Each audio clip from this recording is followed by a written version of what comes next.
From Resistance to Civil Government by Henry David Thoreau. I heartily accept the motto that government is best which governs least, and I would like to see it carried out. I also believe that government is best which governs not at all.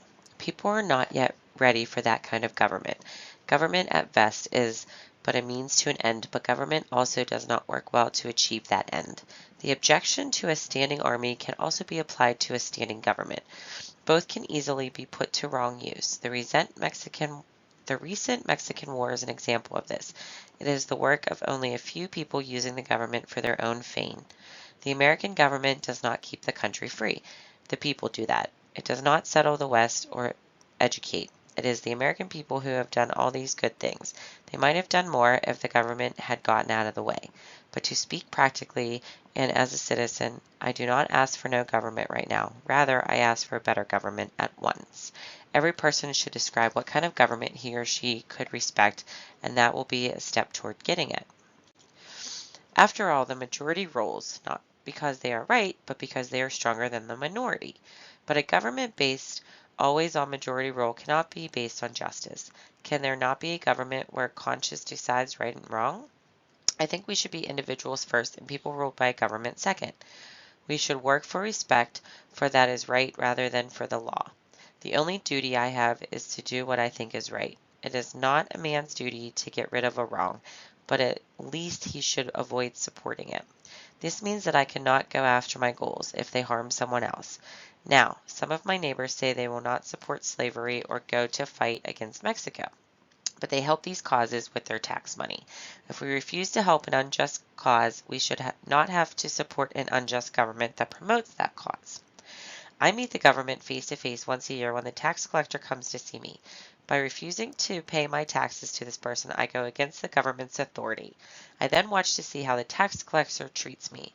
He must choose whether to treat me respectfully as a neighbor or as a madman and a distributor of the peace. I believe that if only one honest person in the state of Massachusetts refused to own slaves and refused to give money to a government that allows slavery, it would be the end of slavery in America. It does not matter how small a beginning it may be. What is once well done is done forever. I have paid no poll taxes for 6 years. For this reason, I once spent a night in jail. As I stood looking at the thick stone walls and the iron bars, I thought how foolish the government was to lock me up. Yes, there was a wall of stone between me and my townsmen. However, my fellow townsmen would have to break through an even thicker wall before they could be as free as I was. They could imprison my body, but not my mind. I felt as if I alone of all my townsmen had paid my tax. I saw the government was really weak, and I lost all remaining respect for it and pitied it. My night in prison was interesting. My cellmate was a pleasant fellow, and when the door was locked he showed me where to hang my hat. He was there, he told me, because he was accused of burning a barn. He insisted it was an accident, and I believed him because he seemed an honest fellow. He had been there 3 months awaiting his trial. Still he was well fed and content. He looked out one window and I looked out the other, realizing that in jail the main thing to do was look out the window. My fellow prisoner told me stories about some of the men who had been locked up in the cell. These stories had never been heard outside these walls. At least we said good night and blew out the lamp. Lying there for one night was like being in a far country.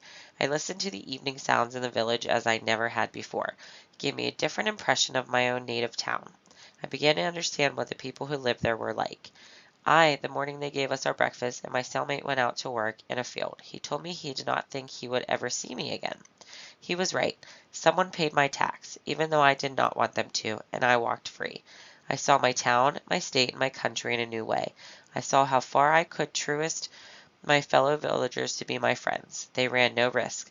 They did not live and act on any principle.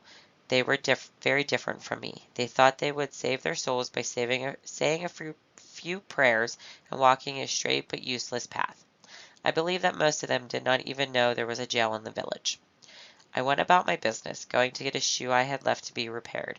I then joined some people for a berry picking party. We went high in the hills and the government was nowhere to be seen. And that is the story of my prisons. The government is fair and just only when it has the support and agreement of its citizens. It can have no power over me and my property that I do not allow it to have. The progress from a monarchy being ruled by a king, to a democracy is progress toward a true respect for the individual person. But any government must see the individual as the true source of its power and treat each person in that way. I imagine a government that would treat the individual with respect. I imagine a government tolerant of those who live apart from society, yet who still fulfill their neighborly duties. This kind of government would prepare the way for a still more perfect and glorious state. I have imagined such a government, but I have yet to see it anywhere.